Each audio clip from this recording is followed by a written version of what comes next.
Then they may choose to plug you in every single day or every single week and say, I know that I'm going to get what they tell me they're going to give me, and it's going to be delivered in a way that I can walk away with something new. I'm Kim, host of Book Marketing Mania, and I'm so thrilled you're tuning in today as Linda and I are talking all about podcasting, determining whether hosting or guesting on podcast is your next best marketing strategy, and if you're a podcast host, how to be consistent without it taking away from your writing time, and how important it is to have a mission statement for your show.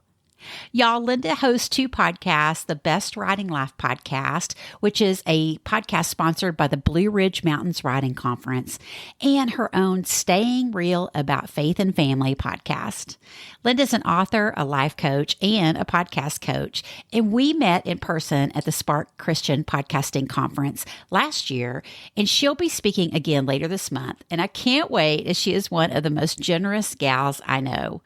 I love this collaboration with Linda. I was on her podcast, Your Best Writing Life, episode number 144, back in May, and we talked about how writers can pitch themselves to podcast. And now she's here to serve you all. So you are in for a treat today. So let's get to it. Hey, Linda, welcome to Book Marketing Mania. I'm so thrilled you're here to serve my listeners. Oh, Kim, thank you so much. I'm excited to be here with you. I have been following you for a long time, not like a creepy kind of way, but I pay attention to what you offer. I love what you share with us and how you equip us as writers, and excited to be here. Me too. Well, thank you, Linda. Yeah, and I'm so glad for you to be here just to share all your wisdom with everybody. And I will definitely, I mentioned it into the introduction, but I'll definitely put a link to the episode where Linda invited me onto her Best Writing Life podcast. And we talked about podcast pitching, and I'll make sure everybody gets a link to that because Linda had some great information that she shared as well, having me on there as a guest too. And so that's so fun. But I just want to dig into, Linda, you've been around this podcasting world for quite a while. And I know we have a lot of listeners that are thinking about starting a podcast, or maybe they've been podcasting it for a while, but maybe it's not doing anything to move books or any, build their other platforms. So I just really want to dig into that and just ask you, looking back or looking forward, how are you seeing podcast help you host two podcasts and other authors to build their author platform? Oh, and I tell you, it most definitely does. And whether someone is choosing to be a guest on a podcast or hosting their own podcast, it expands our reach. And anytime we can expand our reach, then we're increasing platform. And anytime that we increase platform, we're potentially reaching individuals who may want to purchase our book. It's that next person who wants to put our book on their shelf or recommend it to a book club or write a review. Anytime we can be in a place that we've not been before, it's kind of Star Trek-y there, but to be able to go, where we've not been before, then we absolutely can build our platform and use it as book marketing. The thing with the book marketing, because that's your area, is I've always found if my mentality is not to sell a book, but to meet a need and to serve an audience and to give more than I ever receive, that's when I found that anytime I've been on a podcast as a guest or with having our own podcast, that it becomes so beneficial. Yeah. Yeah, it's what we do. Yeah, I love that so much because I know a lot of people will ask, because this is Book Marketing Mania. I know a lot of people think about, oh, my book marketing doesn't happen until after I have the book in hand. And we both know that's not the case. It needs to start way, way, way back. And I'm so glad you focused on that because I think it's, like even starting a podcast, like how you can just serve your target audience, from day one. And get in that service mentality because you don't have that pressure of trying to sell a book, right? You're just building up your audience and being able to, talk about all the topics that you want to encourage them with. So I'm so glad you touched on that because I know a lot of people are like, well, I can't start a podcast till I have a book, or I can't start marketing my book till I have a book, but we know that's not the case. So let's talk about publishing too, because I know the publishing world has changed quite quite a bit since we've both been into it. But I'm curious, like, are you still seeing publishers? And I know you have a lot of experience with publishers and you meet a lot of publishers through the writing conferences that you speak at. And, are you still seeing both traditional and maybe hybrid publishers paying more attention to authors that do have, or potential authors that do have podcasts and have that kind of platform? Oh, that's great question. Great question. And yes. Well, just this week, I had a client who was so excited. Her excitement about her publisher's excitement about her new podcast. And again, as a rule, anything that we can do to draw in new readers is a bonus, right? And now, but here's the thing, as long as we are a good fit for podcasting, it can increase our book sales, bring in speaking gigs, allow us to cross market, which is something that you talked about just a moment ago. I had you on Your Best Writing Life, and now I'm able to be on your podcast with you. So I'm going to tap into your listenership that maybe is not familiar with Your Best Writing Life, which I will highly recommend. If you are a writer, you must listen to and subscribe to Your Best Writing Life. It's like a writers conference every single week. So I really love, because I have quality guests on, just like you yourself, and being able to have Kim on and her area of expertise to feed into my listeners, right? But I think that if it's a good fit, then podcasting, hosting a podcast could be most excellent for a writer. Guesting is always a benefit on podcasts, because it's like you said, you don't have to have a book to be a guest on a podcast, or perhaps have your own podcast, but I have some other feelings on that as well. So yeah, well, let's dive into that, because I wanted to ask you, so because we both do love podcasting, I mean, and you host 2 podcasts, which blows my mind. But, how can writers and authors even decide, is hosting a podcast my next best step? Oh, okay. Yeah, let's jump on it. I use what I consider the splattered versus scattered tool of measurement with my clients, because I love to have clients who are venturing into podcasts. So that's one realm of my coaching that I do. But not every new opportunity is God's next best step for us. And that's really what I like to focus on. When we look at splattered versus scattered, right? The first thing that I want an individual or potential podcaster to consider: what is my main passion, my main mission? And will hosting a podcast enhance it or dilute it? I do a whole talk on splattered versus scattered. Splattered is the concept of, I have a core mission, I have a core passion, and I have an opportunity to do this and this and this and this. Well, my husband, he called me in one day, and I walked into Sam and I said, hey, I have an opportunity to do this. And he goes, well, that sounds like you'd be more splattered. And I said, what are you talking about? He goes, what does that have to do with your core focus? There's a lot of things you can do, right? But is everything beneficial? Sounds biblical to me. And so the visual that I use is, take your core passion like it's a color of paint, and you throw it on the wall, and it's right there in the center. Now you have other opportunities.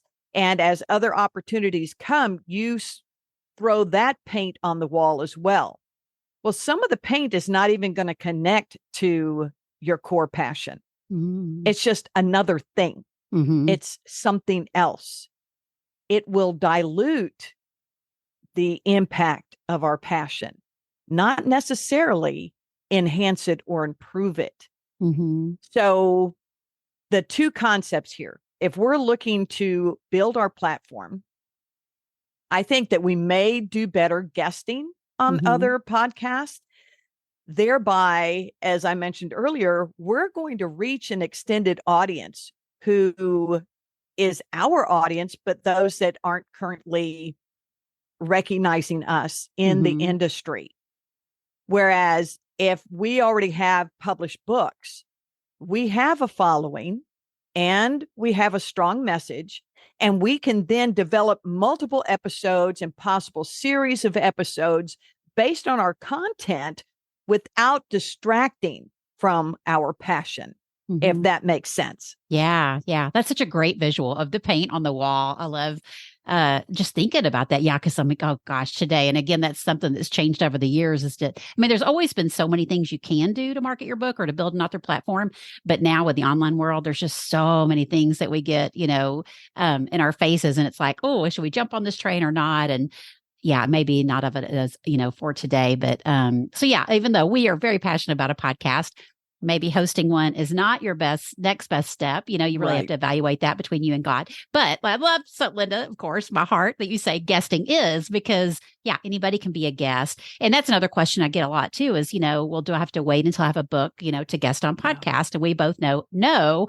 And I think, Linda, you're such a great example of, just I talk a lot about just like think about your whole self, because obviously you're an author, you're a speaker, you're a podcast host. You've wrote different books. You can talk about your faith journey. You can talk about business. You can talk about all these different things, a life coaching, just so many things that make up Linda Goldfarb. So many more, I'm sure I'm not even mentioning. But I think, we have to just remember that. Like we can talk about so many things and like you said, reach people that don't know who we are, and I think that's usually the target is we're trying to get ourselves in front of new audiences. And what better way to do that than as a guest on other people's podcasts? So I'm so glad you mentioned that. So let's talk about, if somebody did want to start a podcast, what do you recommend for them? Like, I know one of the things that, I know I battled too, like just coming up with a book marketing podcast, knowing there's others out there. And obviously, like there's a lot of faith-based podcasts, how do you suggest for writers and authors, as they get started and they maybe feel like, how am I going to stand out in this sea of podcasts that are already out there that might be similar to what I want to talk about? Oh, good. I think the first thing is to create a solid mission statement for your podcast. And I consider this the big why, who, and what. So I'm going to utilize Your Best Writing Life as my comparison here. So Your Best Writing Life is an extension of the Blue Ridge Mountain Christian Writers Conference. Why?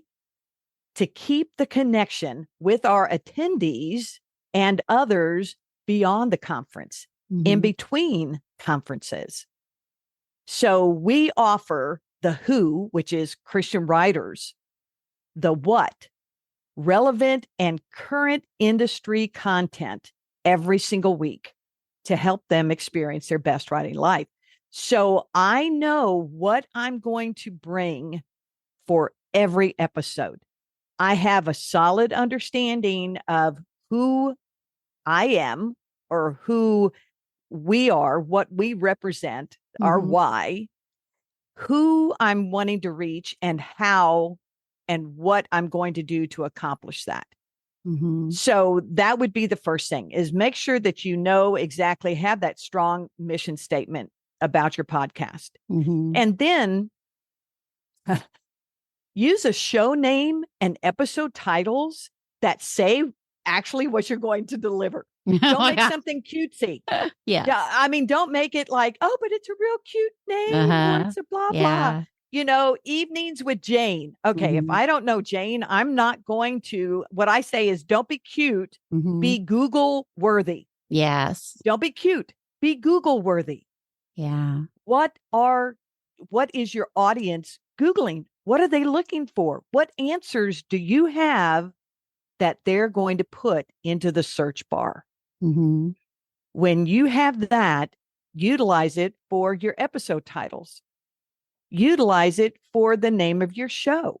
Then they don't have to guess. Yeah. You're going to stand out. They don't have to guess who you are, what you represent. And then finally, deliver what you say you will as quickly as you can. When That's people ask me, they'll say, well, how long should my podcast be? I said, how long will it take you to give them what you promised to give them for the episode? For some, it could be 10 minutes. For some, it may take 30 minutes.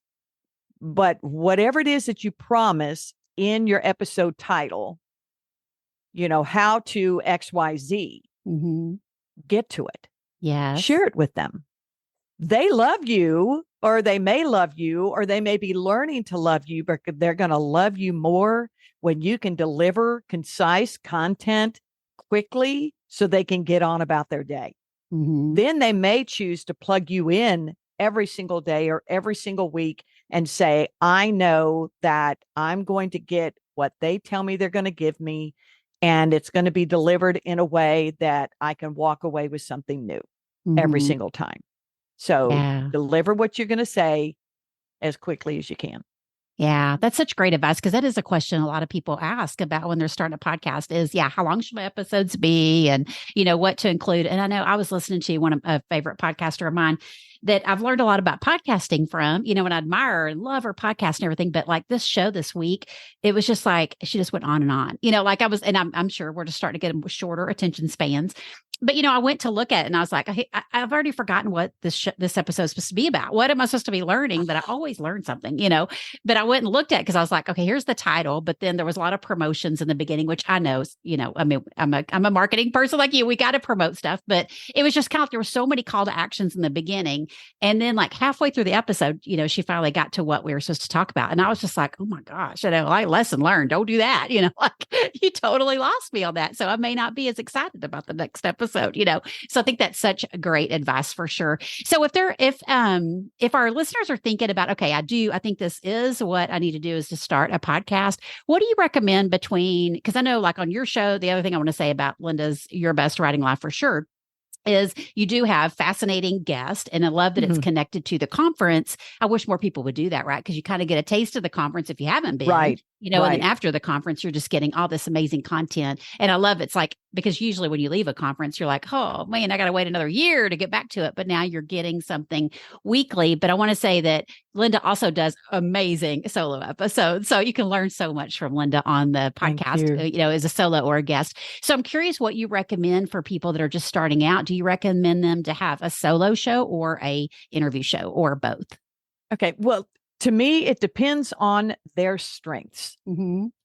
I'm real big into understanding how God designed me in order for me to walk my life in my strengths, understanding also what weaknesses I have. And I think it's going to be in your show notes. It's a link to the How God Designed Me quiz. Yes. And this is based off of the book series that I've co-authored with Linda Gilden on Linked, a quick guide to personalities. And I find that both models work very well. It's just going to depend on what will draw in your audience and keep them there over an extended episodes. So with Your Best Writing Life, we bring in industry experts. They're varied. They cover different topics. And because of that, someone can come in and go to the show and search for a particular topic that's going to pop up, and they're going to want to listen to that. So our program is very binge worthy at that phrase, because they're always going to get something that's going to feed into them. And they know that they're going to have an industry expert that's there. What's great for me is I love the interview process. And I MC the Blue Ridge Mountain Christian Writers Conference. So I get to kind of interview or introduce individuals that are going to be our keynote speakers and stuff like that as well. That's a natural strength for me. And I love it because I know what my position is. Now I can flip it, as you say, because I also do solo podcast. And in that, it's when I have a message that's strong enough that I can carry, and the rhythm of my voice, the pace, the length of the content holds the attention of my listener, then that can be very strong. If I'm not aware of how my voice sounds to other people, it can be a distraction. It can be a tune out factor. So I really have to be familiar with that. And also knowing, do I have the energy that's going to carry the content? If I'm sharing poetry and I have a very methodical voice and I come on and I share just a few minutes of poetry every single time an episode comes, everyone will get used to the poetry. They're going to like it. It's going to have beautiful music that's behind it, and da da da. If I have a high energy podcast and my personality is more low key, I can get tired very quickly. Having an interview gives me a break. I can use the contrast of my guest with myself, and we kind of banter going back and forth. So either can work. It's just what best model fits how God designed you. Oh, great. You can find that out in Linda's quiz, which I will definitely, link to that in the show notes. So what about, I know something we talk about a lot on the show too, Linda, is just, marketing your books without it taking all your time, or even, building your platform without it taking all your time. And so if somebody chooses to host a podcast, what tips do you have for our audience just so that they can, the big thing is just being consistent, right? You show up week in and week out for your listeners. And, sometimes we take breaks, but how can we make sure we are staying consistent, but not having that podcasting bucket, take all of our time away from writing our next book? All right. Use the content that you already know. Use what you're familiar with. Repurpose your content. Rewrite your content. Don't begin from nothing.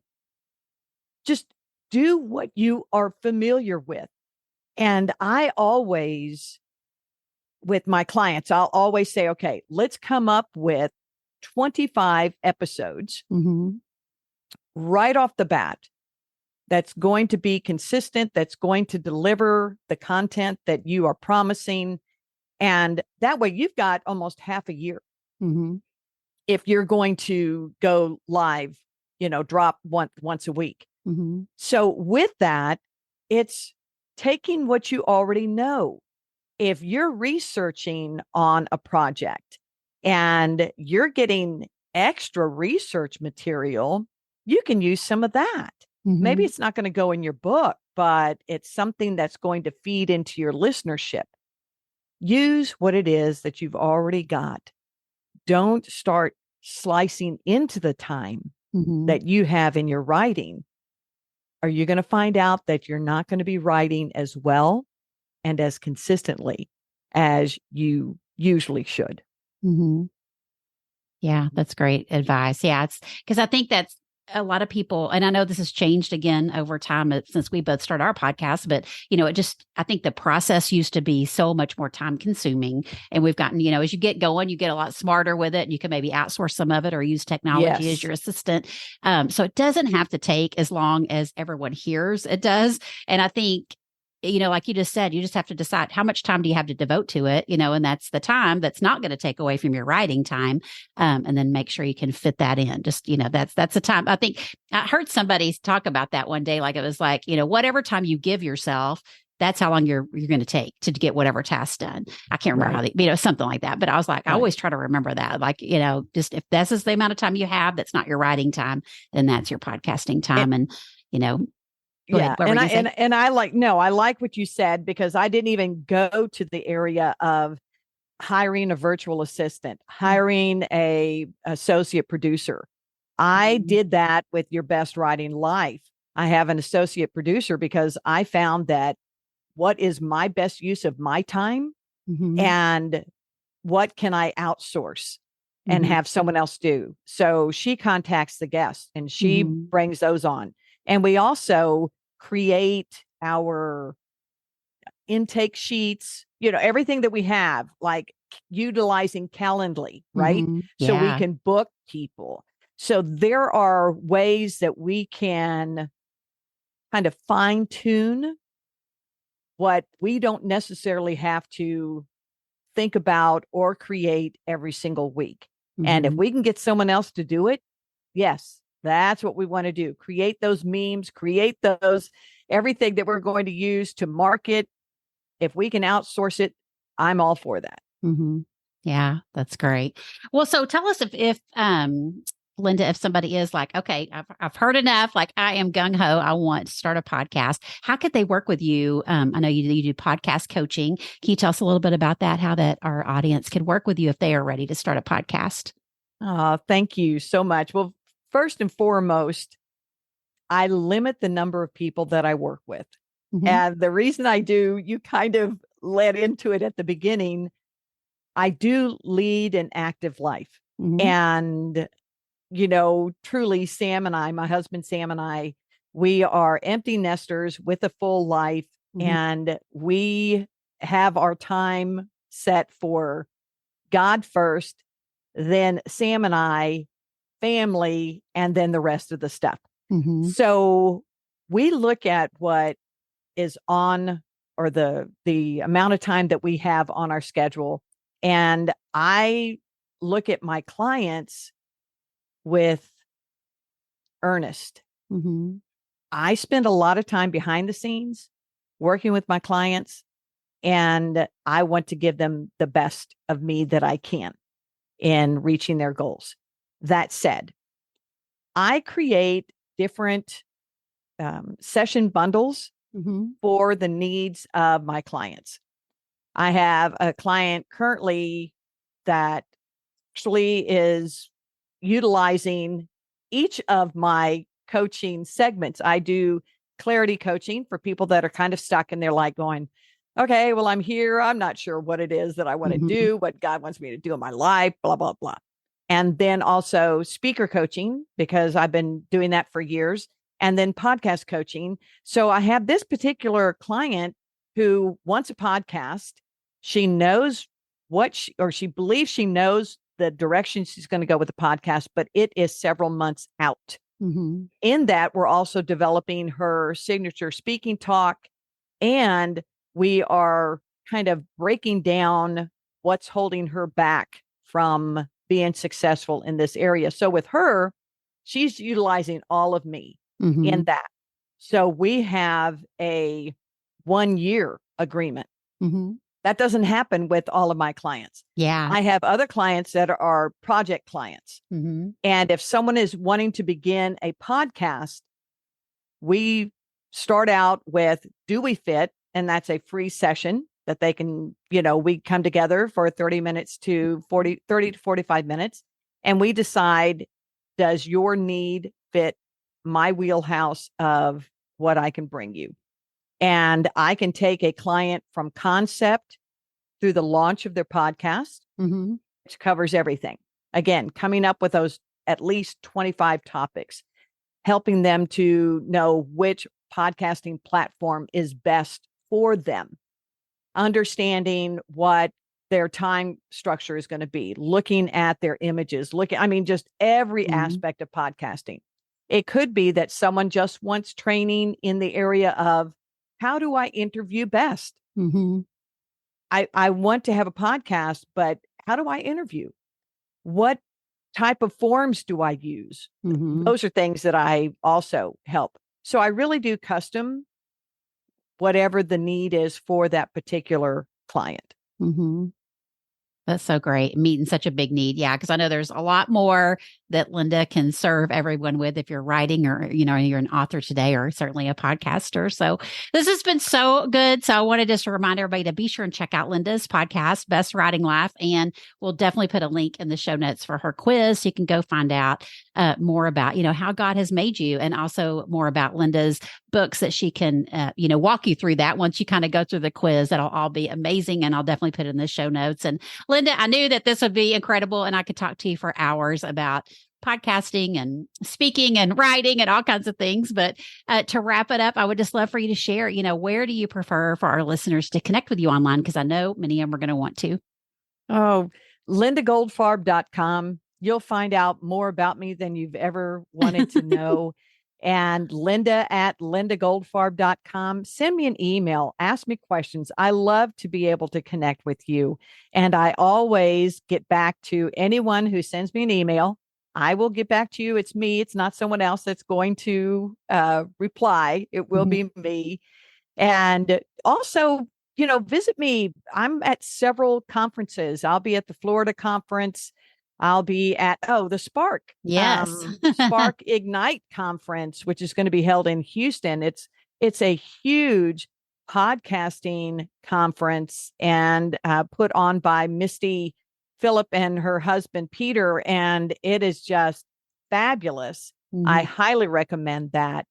So there's a lot of events that I'm at every single year, and I'd love to connect with all of you there. Yeah, that sounds great. Yeah. And you're so generous with all your advice and tips. I so appreciate it, Linda, just even on this episode, but in real life at conferences. Yeah. So we would love to see you guys at Spark or one of the upcoming writing conferences for sure. Well, thank you, Linda. This has been so good. I appreciate it. Thank you. God bless you.